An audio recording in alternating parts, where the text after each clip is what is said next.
jangan menganggap bully ini bercandaan biasa, menganggap remeh gitu kan. Mana dia baring tuh kayak udah kayak biasa gitu ngelupuk badan tuh. Kau bisa dipukul orang ya? Enggak, kata nalokannya. Terus anak bubula itu ada video, baru dia tak ngaku. Iya, tapi kata dia lah udah, kata dia tak ngaku. Kalau ada kejadian itu tuh dia ada muntah, ada darah sedikit. Sempat yang kawan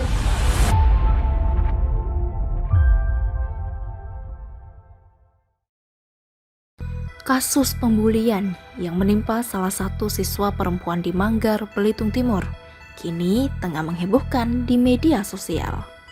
Video berdurasi singkat itu tersorot anak perempuan berbaju warna hitam melakukan kekerasan kepada anak perempuan berbaju berwarna kuning. Mulyati dan Suryadi, yakni orang tua korban bullying di Belitung Timur, begitu terpukul melihat anaknya kini terbaring lemah di tempat tidur.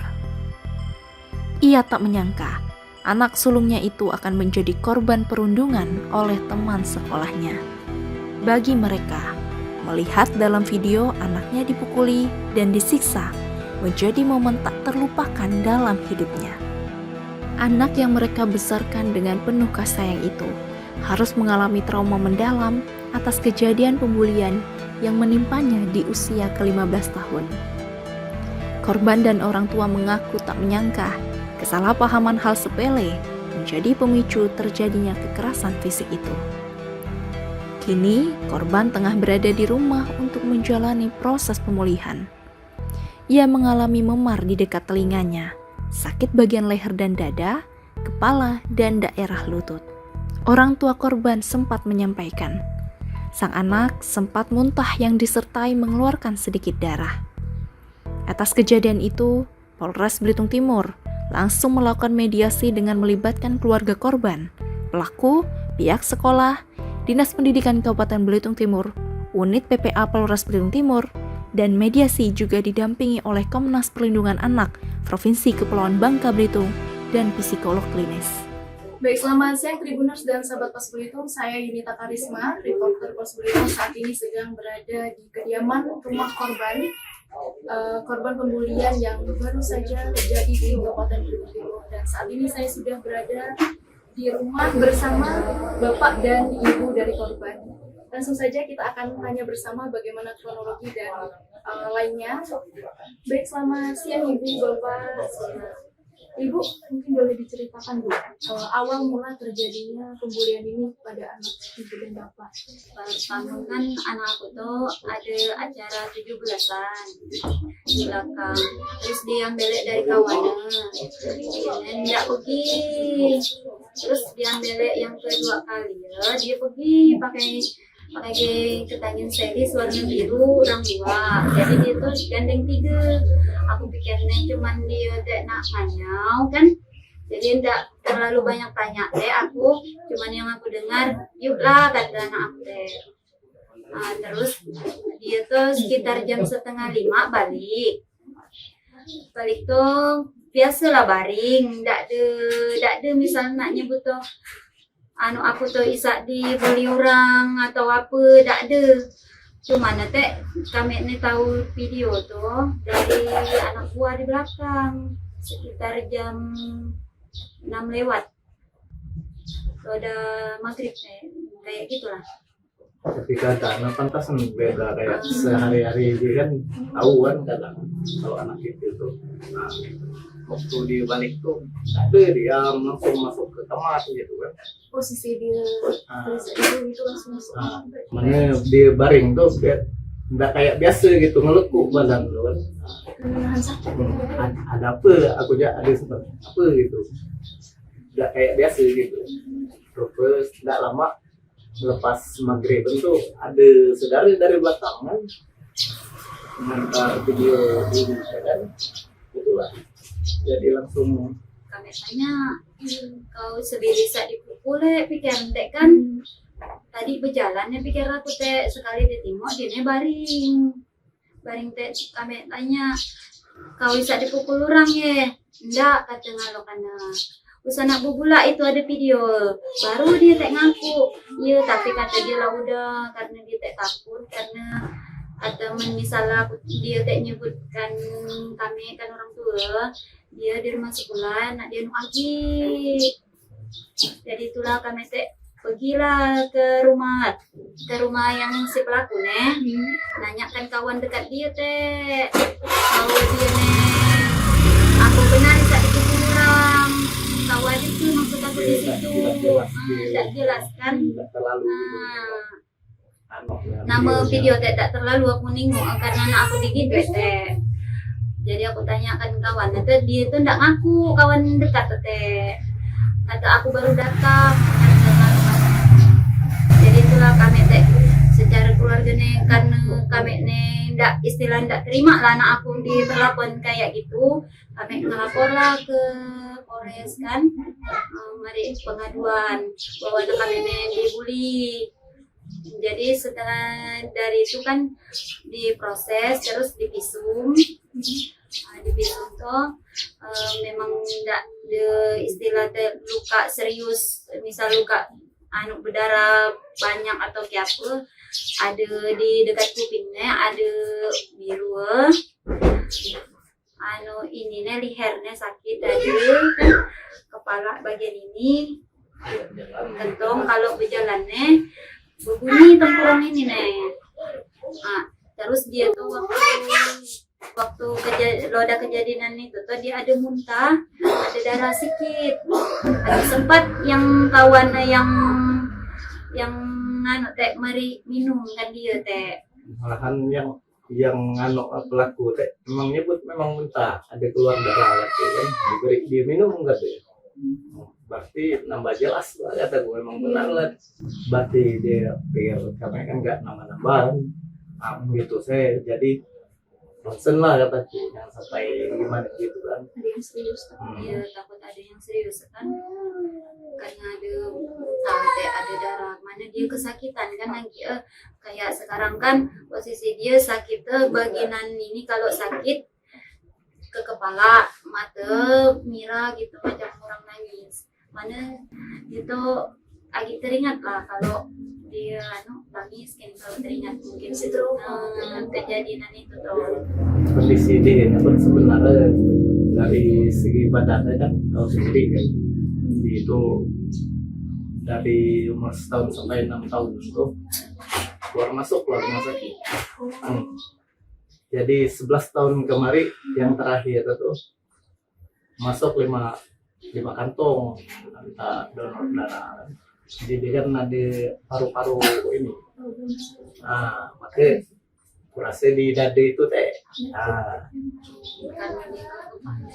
Jadi dia sesak ya kan. Kan ada buku tuh ada sesak, sempat sesak. Tapi kawannya tidak ada, misal waktu dia lah sesak tuh datang misal membantu ke misalnya tidak ada, malahan di lagi dibully lagi. Nah itu untuk kronologi dan juga hasil visum Pak Nah untuk pemicunya sendiri sehingga terjadinya bully ini kepada anak ibu apa Bu? Kalau dari kata anak teh cuma salah paham kata kan, emang kemarin sempat di sidang guru emang iya kesemua laku cuman sepele benar gitu, cuman nyebut itu tuh bisa mantan dia teh kan, bisa ada bebiak kan gitu. Cuman nyebut ke kawan di ini berkawan pula dengan yang pelaku teh, cuman nyebut gitu kata dia kan. Yang nyebutnya dia tidak kenal karena baru kan. Cuman kayak gitu kan sepele benar kan. Ngapa sampai gitu? gara-gara salah paham asmara berarti. Iya. Dia enggak tahu sampai gini kan kata dia. Tidak nyangka kan diperpanjang maksudnya. Ya, pikir itu nggak nak minta maaf biasa kan, itu disuruh minta maaf. Iyalah dia teh nak minta maaf, tapi teh pikir teh biasa, tahu-tahu lebih dari itu teh. Sekali sampai sana ramai kawan-kawan dia gitu. Dia sendiri dari sini diambil kan, sampai 3 kali dia ngambil. Berarti tidak ada kawan lain nih Pak ya, cuman sendiri dia Suram. Suram. ya? Yang jemput dia berapa orang? Yang jemput tuh orang 2. Nah, itu Itu kenal yang deh. kedua kali ya. Nah, yang jemput tuh kenal, tapi yang belakang tuh dia tidak kenal kata orang pancor deh.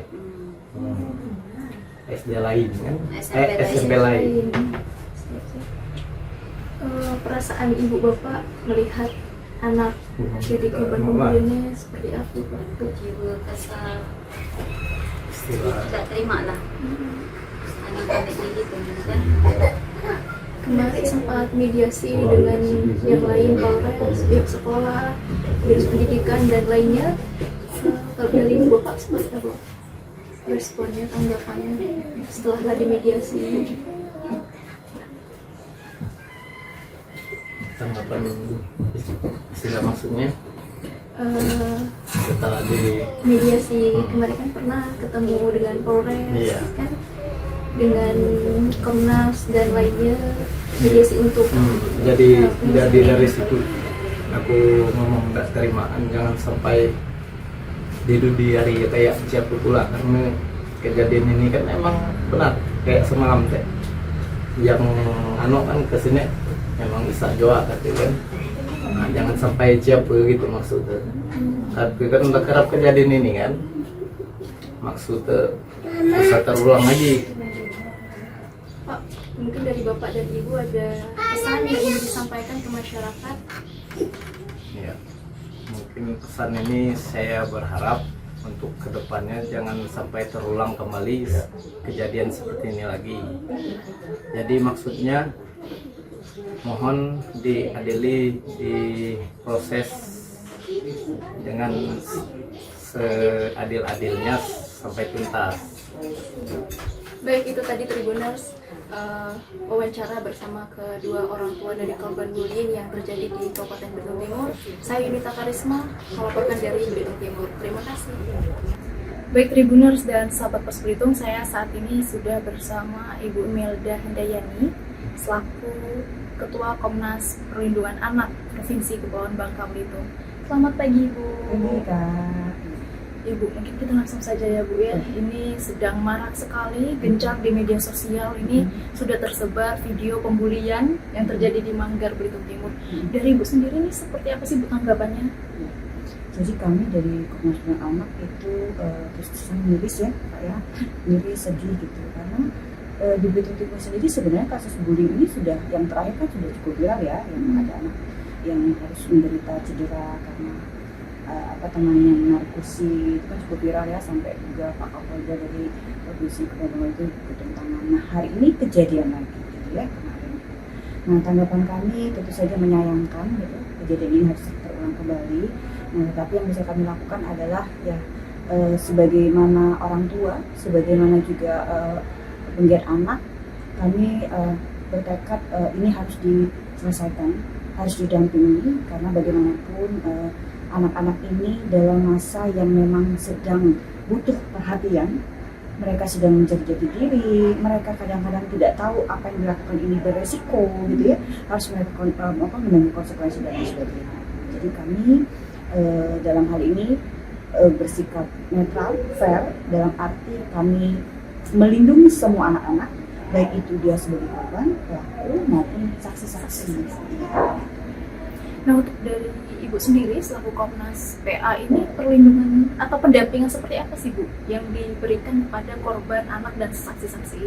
Ya, jadi sebenarnya Komnas Perlindungan Anak itu tidak harus menunggu laporan yang masuk ke kami gitu ya. Tupoksi kami adalah ketika kami mengetahui ada kasus di luar sana, karena kan kita tidak bisa langsung istilahnya menunggu laporan. Jadi kami ketika misalnya muncul di media sosial, kami harus segera melakukan penjangkauan gitu ya, dan kemudian kita jadi kronologisnya. Nah seperti kasus kemarin, karena memang Komnas Perlindungan Anak itu juga kami selalu memberikan ruang kalau misalnya masyarakat ingin melapor. Jadi ada beberapa yang di-tag ke akun saya gitu, ke akun Komnas ya, jadi kami langsung menindaklanjuti. Kejadian itu kan hari Minggu sore ya, viral itu videonya sudah tersebar di mana-mana. Nah kami segera berkoordinasi.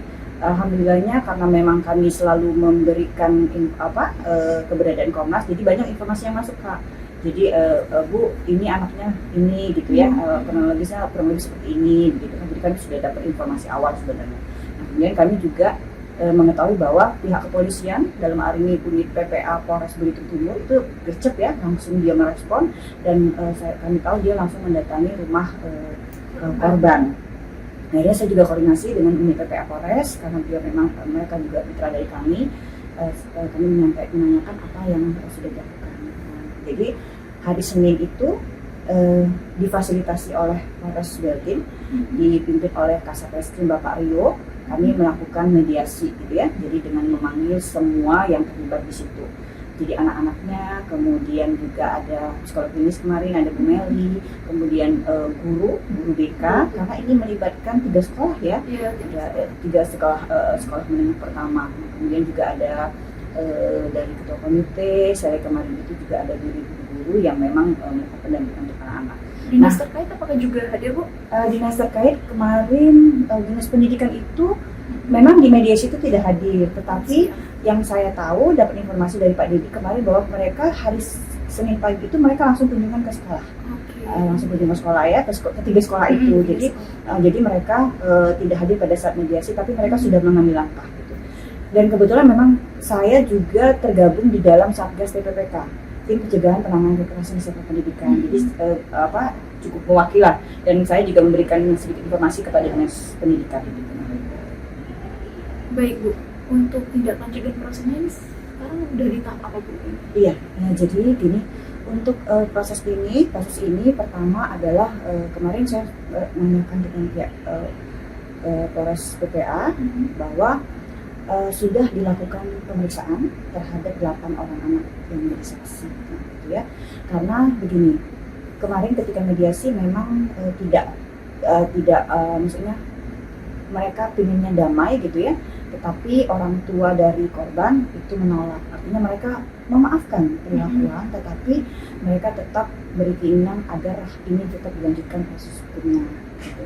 Dan kita tidak bisa mengintervensi gitu, harus damai maafan gitu selesai gitu ya, karena kita juga harus memberikan empati ya, memposisikan diri bagaimana dengan kondisi korban gitu. Kalau kita melihat videonya itu memang akan menimbulkan rasa marah ya, mengapa harus terjadi gitu kan, anak-anak kok bisa sampai impulsif seperti itu melakukan pemukulan dan lain sebagainya gitu ya. Nah tetapi pihak kepolisian itu wajib menerima setiap kali ada pengaduan gitu. Jadi prosesnya sekarang sudah pemeriksaan saksi-saksi. Jadi 100 anak-anak itu sudah saksi. Itu dari sisi hukumnya. Kemudian dari sisi kesehatan, kemarin kami juga bersama Pak Bupati, saya juga diajak untuk mengunjungi rumah korban. Jadi Pak Bupati sangat responsif gitu ya terhadap kasus ini, karena kondisi anak itu secara fisik dia kelihatan lemah gitu. Jadi Pak Bupati langsung menghubungi pihak rumah sakit untuk bisa segera ditangani, jadi diperiksa lah gitu ya, karena memang begitu yang lanjut. Nah itu untuk itu. Kemudian kami juga mendapat informasi untuk terapis psikologisnya, mentalnya. Saya kemarin coba menghubungi Pak Bambang sebagai Kepala UPTD PPA yang punya layanan konseling, yang punya psikolog klinis. Tanya Bapak bagaimana harus lakukan, dan beliau sudah menjadwalkan kemarin untuk melakukan asesmen kepada anak-anak ini. Jadi bukan hanya korban, tapi juga pelaku dan saksi gitu ya. Karena kalau menurut dari pandangan Bu Meli sekolah, bahwa anak ini yang melakukan pemukulan, yang begitu impulsif, yang begitu seperti marah, itu pasti anak yang bermasalah gitu. Jadi kita juga tetap anak ini tetap punya hak untuk didampingi. Jadi tidak boleh kita kemudian membuat statement anak ini nakal, anak ini kasar dan lain sebagainya ya. Karena bagaimanapun dia dalam masa usia anak itu perlu pendampingan, dan dia punya hak untuk terus didampingi supaya supaya anak ini ke depan bisa lebih baik ya kan. Kita nggak berharap anak ini menjadi preman gitu ya, supaya anak ini juga ke depan juga masih bisa bersekolah, masih bisa diterima di lingkungan. Baik, jadi dia juga menyadari kesalahan dan belajar dari kesalahan. Nah nih Bu, ini yang dipermasalahkan sebenarnya, video ini kan sudah tersebar luas di media sosial, dan bukan hanya anak-anak yang mengunggah, tapi juga orang-orang dewasa nih. Iya. Nah ini gimana sih Bu Iya. pendampingan dari Ibu sendiri Iya, supaya tidak tersebar lagi? Ya. Jadi memang dari awal ketika video ini tersebar itu saya sudah menghimbau ya supaya untuk tidak merepost gitu video-video ini karena kita sangat sulit untuk jejak digital itu luar biasa gitu. Karena ini bukan hanya mengganggu nanti mata anak-anak itu gitu kan, tapi juga akan mempengaruhi ya citra sekolah, citra masyarakat gitu, kemudian nama baik Beltin lah. Saya dengar tuh ada yang komen-komen netizen itu, wah ini nggak Laskar Pelangi lagi, ini adalah Laskar Jampak nih gitu kan sedih ya kalau melihat seperti itu ya. Nah tapi jadi saya mengimbau kepada masyarakat untuk stop untuk merepost gitu ya, sudah cukup gitu ya, dan ini sudah kami pastikan akan berdampak kepada psikologis anak. Jadi ini sanksi sosial juga untuk mereka, untuk keluarga gitu ya. Nah jadi cukup tahu saja, cukup tidak perlu di repost kembali gitu ya, karena bagaimanapun memang hak korban gitu ya, keluarga, biar masyarakat tahu ada kejadian seperti ini. Tapi cukuplah kita juga berempati juga gitu, karena bagaimanapun kalau kami dari Komnas itu merasa bahwa ketika anak menjadi pelaku itu juga sebenarnya dia korban gitu. Sudah pasti jadi korban dari apa? Korban dari pengabayan orang tua, korban dari pengabayan mungkin lingkungan masyarakat, kemudian juga pengabayan dari sekolah. Jadi kita harus sama-sama nih kepala dingin ya, karena gini Kak, setiap kali kita menonton video itu emosi kan, kita jadi ikut marah gitu kan. Nah jadi kami mengimbau sudah cukup gitu ya, artinya video ini akan menjadi pembelajaran untuk kita semua, dan ini diharapkan menjadi pengawasan juga untuk orang tua gitu, bukan hanya sekedar video kita komentari, tetapi menjadi pelajaran penting gitu juga untuk sekolah agar bisa biasa mengawasi kedua anak-anak gitu ya, sekalipun misalnya anak-anak ini melakukan itu di luar jam sekolah gitu kan, karena bagaimanapun mereka masih terdaftar sebagai siswa di sekolah tersebut. Ibu, ini satu lagi Bu, apakah ada himbauan untuk orang tua yang mengawasi anak? Ya, Ibu sendiri. jadi kalau kami itu ya sudah sering ya melakukan kegiatan kelas-kelas parenting, kemudian kami juga sering diundang untuk acara talkshow di RRI juga mengajak orang tua untuk waspada gitu. Karena begini, kadang-kadang orang tua melihat tingkah laku anak di rumah itu kayaknya biasa gitu ya, tidak terjadi apa-apa, adem ayem gitu ya. Tetapi ketika misalnya ada panggilan dari pihak sekolah, orang tuanya kaget gitu, oh anak saya di rumah nggak seperti itu loh gitu ya, kenapa di luar seperti itu? Berarti apa? Berarti ada sesuatu yang disembunyikan, berarti orang tua belum mengenal nih anaknya seperti apa. Jadi kalau himbauan saya, yuk Bapak Ibu coba lebih kenal lagi dengan anak-anaknya gitu ya. Ketika Bapak Ibu memfasilitasi gadget atau apapun itu, handphone, tablet, laptop dan lain sebagainya, Bapak Ibu harus tahu dia berteman dengan siapa, ya, gengnya siapa nih, kelompok temannya bermainnya dengan siapa gitu, supaya ibu kalau bisa ibu menemukan bahwa anak ini kayaknya sepertinya kok makin hari makin berbicara kasar misalnya, makin tidak mau menurut, berarti ada sesuatu gitu. Dia nggak akan cerita Bu, tapi kalau misalnya ibu bisa masuk ke pertemanan mereka, ibu akan tahu. Dan itu ketika misalnya ibu sudah tahu bahwa ibu itu ini nggak baik nih anak ini, ibu pelestari, ibu bisa jangan sampai sudah muncul kasus, kemudian viral, baru ibunya kelabakan, gitu ya. Nah, jadi itu juga Bu. Kemudian yang kedua, kalau kami mengamati kemarin pada saat mediasi, kami cukup terenyuh ketika anak-anak yang kemarin itu dihadirkan, itu ya, ada yang pelaku, kemudian ada saksi-saksi, sepertinya rasa empati mereka itu sangat rendah. Gitu. Nah, jadi kami mohon kepada orang tua, terutama yang punya anak-anak usia-usia itu, menemukan rasa empati.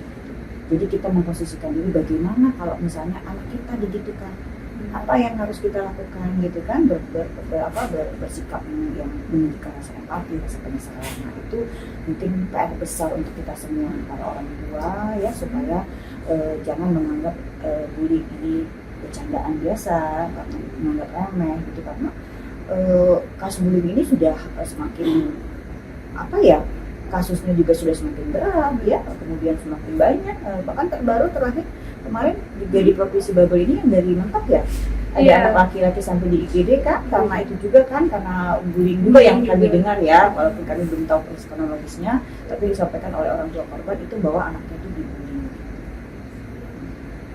Baik Tribuners dan sahabat Mas Belitung, itu tadi bincang-bincang kita bersama Ibu Imelda. Terima kasih Ibu atas kesempatannya. Sama-sama. Semoga kejadian ini tidak terulang lagi, terutama di Provinsi Kepulauan Bangka Belitung. Sekian dari saya, terima kasih dan sampai jumpa. Download Tribun X sekarang, menghadirkan lokal menjadi Indonesia.